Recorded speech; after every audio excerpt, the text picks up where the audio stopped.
4 Super Bowl appearances, 4 wins, and 3 MVP awards. But these days, Joe Montana is scoring big in the field of venture capital.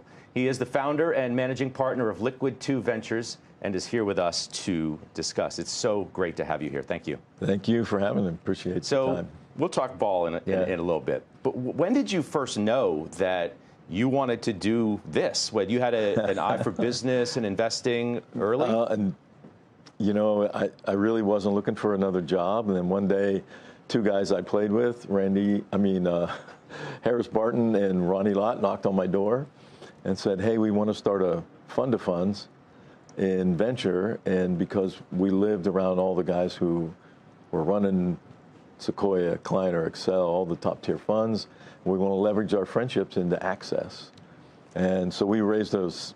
I said, okay, really, I'm not looking for a job, but let's go. And so we raised, I think the first one was like 15 million. And from there, it grew, and then they helped us get into the top tier leverage buyout, hedge, and real estate funds. And somebody made a crazy offer on my house. To everybody's dismay, I sold it, and we moved to the wine country. And then I got tired of driving back and forth because it was a minimum 2-hour drive, sometimes up to 4. And so I stepped back from the firm then, and it had been in, our kids had gone to school with one of the top tier angel investors. His name Ron Conway. Yeah, I mean, he's just not one of the top tier guys. So he's a legend in that business. So he started taking actually my son, older son, and my wife would join on occasion to the big incubator here, Y Combinator. And so we started following them around and just to kind of see what they were doing, the questions they were asking, what things they were looking for. And we would invest in a company here and there. And then Ron said, why don't you just start a fund? And I'll help you. I'll invest. I'll be on the, I'll be an advisor. I'll introduce you to LPs. And so off I went. So people know your coach on the field, Bill Walsh, Hall of Famer, one of the best coaches of all time. There's few better to give you a coaching, if you will, in your second career than Ron Conway. What's the #1 thing you think you took from him? Well, everybody thinks it's always about product, right? But as early as where you invest, most of the time it's about people. And what you're betting on are the founders. And sometimes it's easier because sometimes there are 2 or 3 time founders that have had success already. But for the most part, it's a lot more interesting than the fund of funds by far. As you're more involved in the company, especially early on. And the thing I took from Bill Walsh in there also was, how to assemble a good team. So I have 4 other partners that are, and our backgrounds are all diverse, and it allows us to invest agnostically around all the silos. So we're having a lot of fun. We have a lot of portfolio companies, but we're often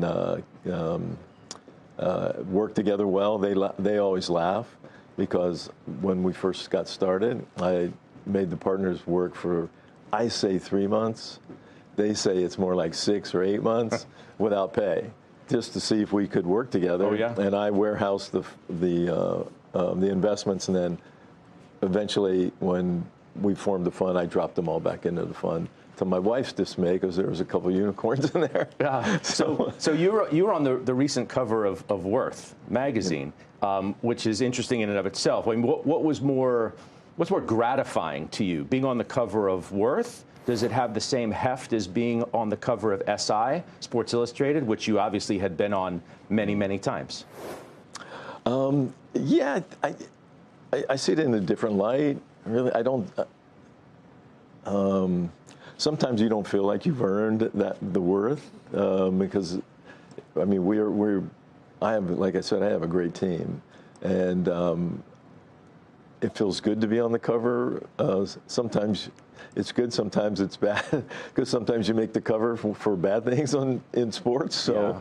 Well, you also don't want you also don't want the jinx, right? Yeah, you talk exactly. About the Sports Illustrated jinx. Yeah, exactly. So, no, but it's fun. We had fun doing the article, and it's great being able to add that to the stack. I read that you never thought that this could be as fun or exhilarating as what you used to do on Sundays, and that you're surprised to find that it actually could. The fun of funds fit that category before, that it wasn't, I could say it was never fun. All we did was raise capital to give to somebody else. In here, you're investing in companies and people, and you get to watch them grow and help them grow. So big difference in how I got started and where we are right now. You want to talk about the game? Sure. Who do you like? I like Seattle. I mean, their defense is playing well, their offense is playing well, but really, you got two good defenses, and the quarterbacks are both playing well. But the guy I like is Sam Darnold. I just think that Sam has had I can't say a rough go, because I saw a stat on TV the other day with the teams before, he was 28-2, and he's playing for another team, right? How does that work? And just feel bad for him. Here he is now, which I feel good for him, and the fact that he was able to repeat that in Seattle and now he's in the Super Bowl. And I'm sure the people in Minnesota are kicking themselves for letting him go, but just because of what he's been through, I'll probably pull for Seattle. Yeah. What do you make of the success of the younger quarterbacks in the league? I mean, it's a difficult position. Nobody knows that more than you. And these younger guys are excelling to a degree that I think has surprised people. Not just these guys, but others around the league, too. I think a lot of things that they did in college are now being adopted into the league, into the NFL. And so it helps them with success early on. It's the guys who can maintain that success are the ones that will obviously be there longer. But some of those guys get in and they have 1 year success and then they're gone. Mainly because this is not a fact. This is just what I see, is anytime you see a quarterback who's standing like this and then they look like this to the side, they're telling him what to do. And if you don't learn how to make decisions and read defenses and on your own, by the time you get to the NFL, it's too late. And those are the guys I think that struggle.